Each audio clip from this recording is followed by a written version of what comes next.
Bonjour à tous, nouvelle vidéo, toujours sur le temps chuka, chuki, chuke, donc le temps du present perfect, le passé proche, on va dire ça comme ça. Cette fois-ci, on va juste voir des exemples à la suite, c'est vraiment de l'entraînement, avec du coup à chaque fois un peu de vocabulaire, car il y a toujours des mots, des notions que vous connaissez peut-être pas. Ça fait réviser la prononciation et juste ça vous entraîne. La vidéo que j'ai fait juste avant sur le temps est super important, faut vraiment la voir avant car ça donne les bases et surtout le format général de la conjugaison de ce temps qui, notez-le quelque part, il est tout le temps pareil et avec ce format vous pouvez suivre en même temps, n'hésitez pas à mettre pause et donc à pouvoir remplir en même temps que moi quand je mets les questions en français, les phrases en français et comme ça on traduit ça ensemble en hindi.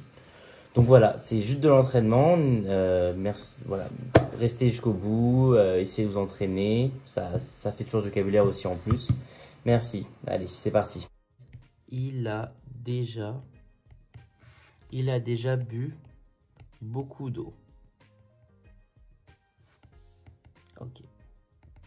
Donc là, réfléchissez, essayez de faire avec moi. S'il y a des vocabulaires que vous n'avez pas, essayez peut-être voir sur internet. Comme ça, au moins, vous pouvez faire vous-même. Sinon, je vous le donne vite fait. Eau, c'est pani. Boire, c'est pina. Je l'ai écrit avec un i pour comme ça vous n'oublierez pas l'orthographe, enfin la prononciation. Pina. Beaucoup, on pourrait dire beaucoup. Je l'ai écrit comme ça. Ça pourrait être borot. Ah merde, j'ai écrit comme ça. Bon bref. Beaucoup, ça pourrait être borot. Quand il a bu beaucoup trop, il a bu beaucoup trop d'eau. Donc si c'était beaucoup trop d'eau, plus que nécessaire, ça aurait été kafi. Kafi, ça veut dire cette façon de dire il a bu trop, il a bu plus que nécessaire. Kafi. Donc là on va le voir. Alors ça donnerait quoi? Vo, il a bu quoi? Beaucoup d'eau, donc on pourrait dire vo borot pani pi. Je vais écrire comme ça. Pi chuka he. Ok, vo borot pani pi chuka he. Maintenant pour dire qu'il a bu beaucoup trop d'eau, vo borot pani vo. À la place de borot, on peut mettre kafi. Plutôt comme ça, il n'y a pas vraiment ce son de H. Hop, je vais changer là aussi. Kafi. Vo kafi pani pi chuka he. Ok, allez, on continue. Nous avons déjà décoré la pièce avec des fleurs. Ok, donc une fleur, on va voir ça. Une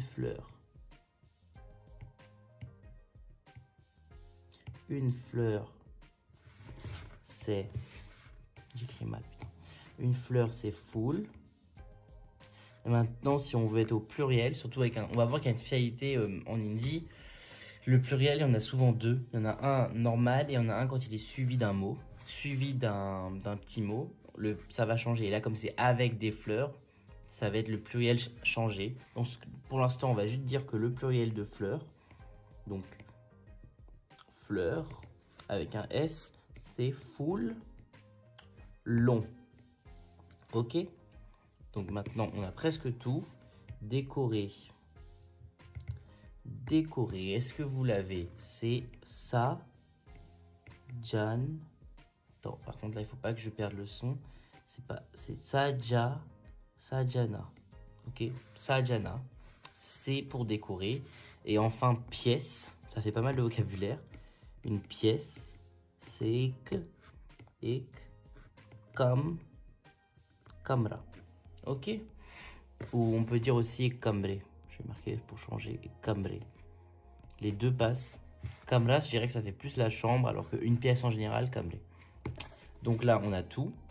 Je vous laisse tenter. Ça donnerait hum. Nous avons déjà décoré quoi? La pièce avec des fleurs. Donc là, on pourrait mettre d'abord, ça ferait encore plus hindi de mettre avec des fleurs d'abord. Mais on va voir les deux cas. Donc d'abord, on s'intéresse à la localisation. Donc où dans la pièce. Donc, ham kamre. Donc, ham kamre. Donc, la pièce. Ham kamre foulon. C, c'est pour avec. Ham kamre foulon C. Et là, après, on déroule. Sa, ja, chu, ke, he. Ok? Donc là, en fait, vraiment, le plus important, c'est de bien comprendre la formulation. Là, la phrase, on pourrait l'améliorer au niveau de la formulation. On va voir ça à l'instant. Mais déjà, l'idée, c'est qu'on là, on dit quoi? Ham, la pièce. Qu'est-ce qu'on a fait de la pièce? Ham, kamre, foulon, se, saja, chuke, he. Donc, nous avons décoré la pièce avec des fleurs. Jut s'est mis en décalé. Le avec les fleurs est bien après la pièce. Mais la pièce, on la met juste devant. On va pas dire dans la pièce. Au début, je voulais marquer ham kamre me. Non, on dit pas dans la pièce. On dit juste on a décoré la pièce. Voilà. Petite chose à noter, je peux vous le dire. Donc le avec en hindi, il y a deux façons. On a soit ke sat. Souvent, c'est quand c'est des personnes. Et on a c pour des objets, plus aussi des personnes. Donc le C est plus polyvalent, on va dire. Donc là, une autre façon d'écrire la phrase, c'était de faire ham, foulon C. Ok, ham, foulon C, kamre, saja, chuke, he. Ok? Donc là, ça fait un peu plus sens. Ham, foulon C, c'est vraiment à l'indienne, à l'hindi. Ham, avec quoi? D'abord des fleurs. On va vraiment à l'opposé de la phrase en français, on déroule. Pronom, mais après on fait vraiment avec des fleurs la pièce et après on déroule le verbe. Toujours la partie verbe arrivera à la fin et le pronom au début. Après, tout se fait changer par rapport au français au niveau de l'ordre. Hein.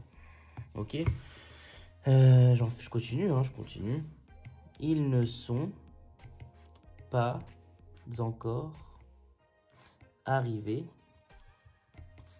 Je les ai déjà rencontrés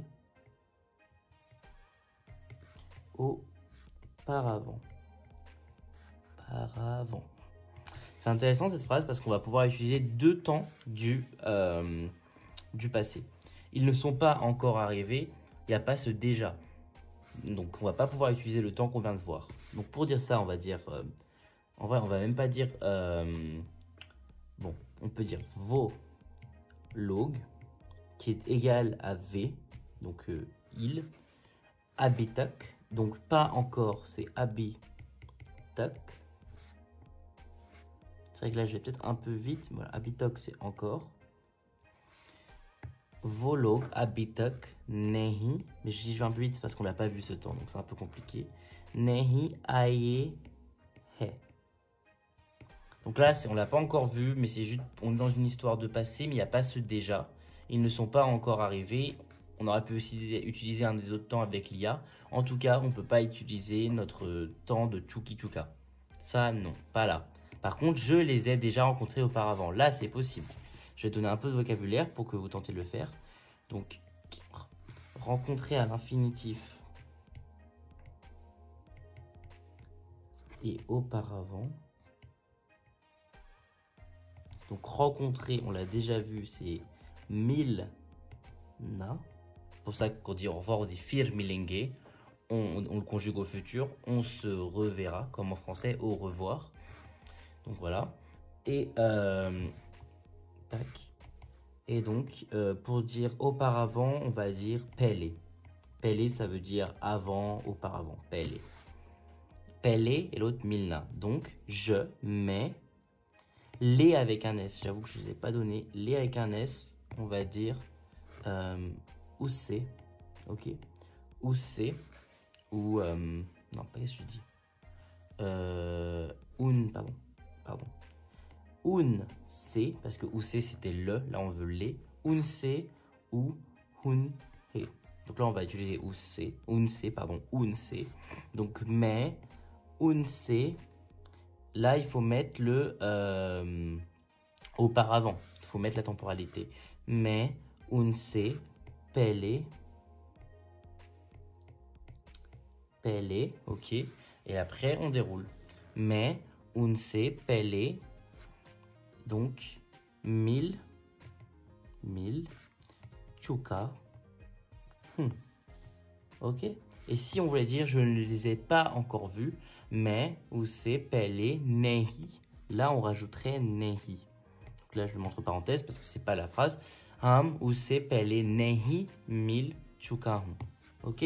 Ça, c'était la négation. Là, pour le coup, il n'y en a pas. Mais voilà. La nouvelle phrase. As-tu, donc cette fois-ci une question, as-tu fini ton travail? Alors, travail, on l'avait vu, c'est kam. Et fini, c'est le verbe katam karna. Donc, ce verbe se conjugue avec le verbe faire. Donc, on va utiliser le kia, le SQ. Donc, SQ, kia. Et après, on conjugue au présent. Donc, tu, kia, tum. Au présent, à l'affirmatif. Kia, tum. Ton travail, car d'abord l'objet. Kia, tum. Tum, c'est masculin, kam. Donc, c'est tum, mara. Ça, on l'avait vu. Tumara pour masculin, tumari pour féminin. Tumare pour pluriel masculin, tumari pour pluriel féminin. Donc là, on est avec tumara, kia, tum, tumara, kam. Donc le travail. Et maintenant, on déroule. Katam. Donc ça bouge pas car c'est le préfixe du verbe. Le vrai verbe qu'on va conjuguer, c'est karna, mais le verbe finir, c'est tout le verbe katam, karna. À noter que ça, c'est vraiment le verbe finir hein, à l'infinitif. Donc, kia, tum, tumara, kam, katam, kar, chuke, ho. Voilà. Et on pourrait même enlever le kia, parce qu'en français, on peut aussi enlever le kia, hein, le SQ. As-tu fini ton travail? Est-ce que tu as fini ton travail? C'est plus lourd. Mais là, on a fait SQ. On pourrait aussi dire Tumarakam katam kar chukeo. Donc, juste Tumarakam. On a enlevé tout ça. Et là, on est avec vraiment la formulation qu'on voit ici. As-tu fini ton travail? Mais je préfère cette idée de penser au SQ. Et après, on déroule à l'affirmatif. Comme si on disait tu as fini ton travail. Et juste avant, on a mis le SQ. On va continuer. Donc, nous... Non, faudrait pas la même phrase. Je pensais à une phrase, mais...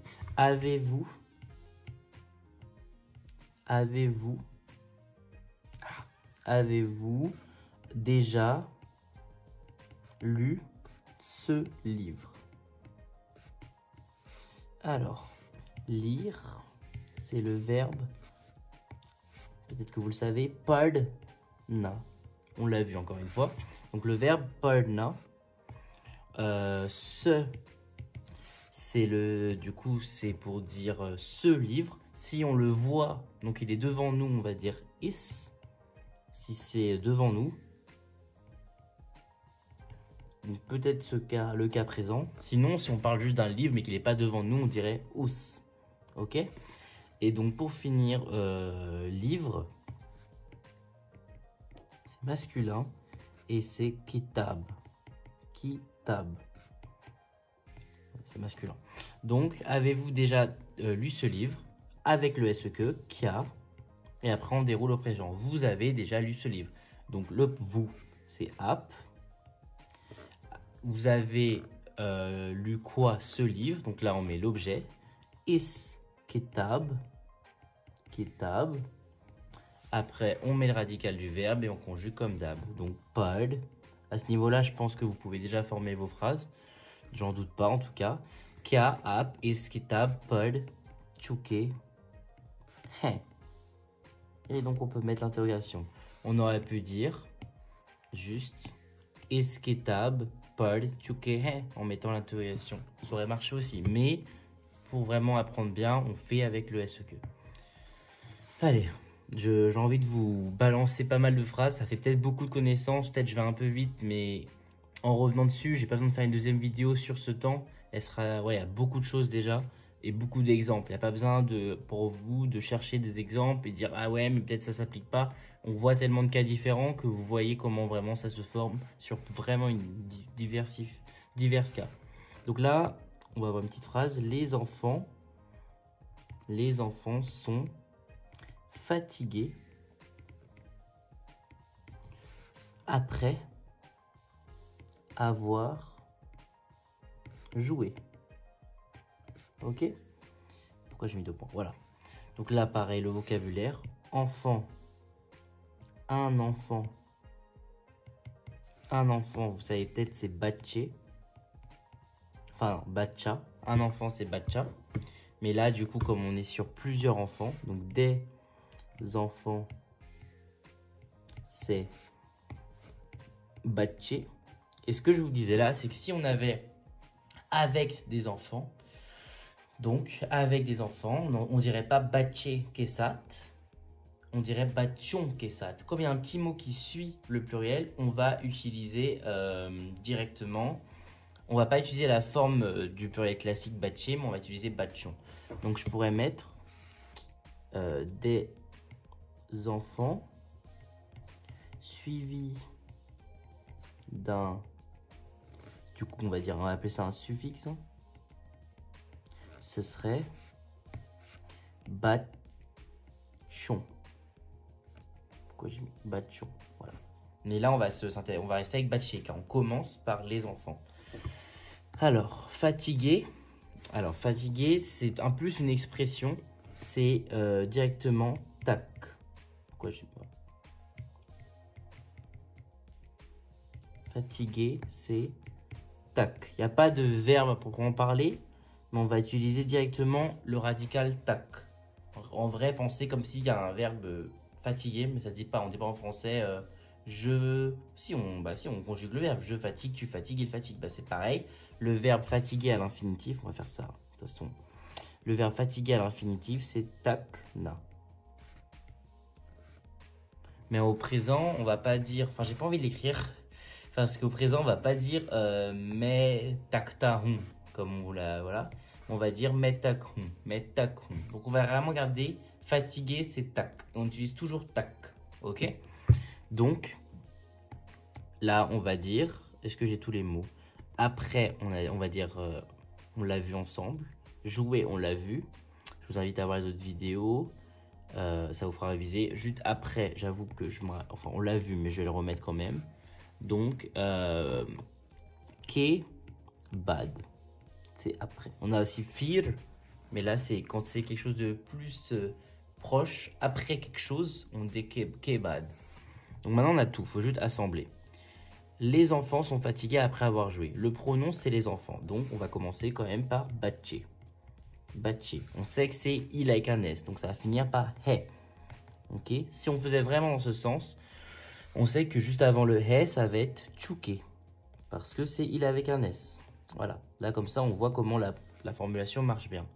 Qu'est-ce que c'est le verbe, l'expression verbe? Là, c'est tac. Donc, tac. Pas hyper facile, j'avoue. C'est une expression. On dit directement tout le temps que tac.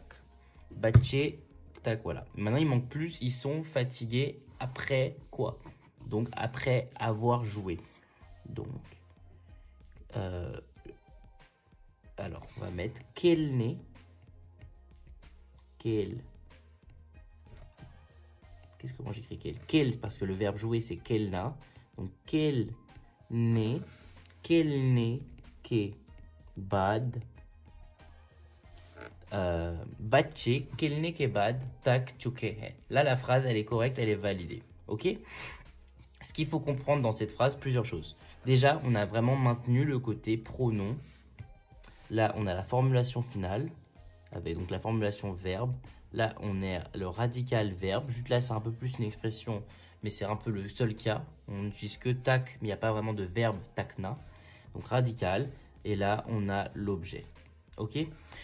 La petite particularité, c'est que, comme vous avez peut-être pu écrire ici le verbe directement jouer à l'infinitif, kelna. Mais quand un verbe à l'infinitif est suivi également d'un petit mot, je ne vais pas rentrer dans les détails, mais quand le verbe à l'infinitif est suivi d'un petit mot, le na devient né. Donc c'est pas kelna kebad, mais c'est kelne kebad. Kelne kebad, ok? Je le surligne, j'en discuterai dans une prochaine vidéo.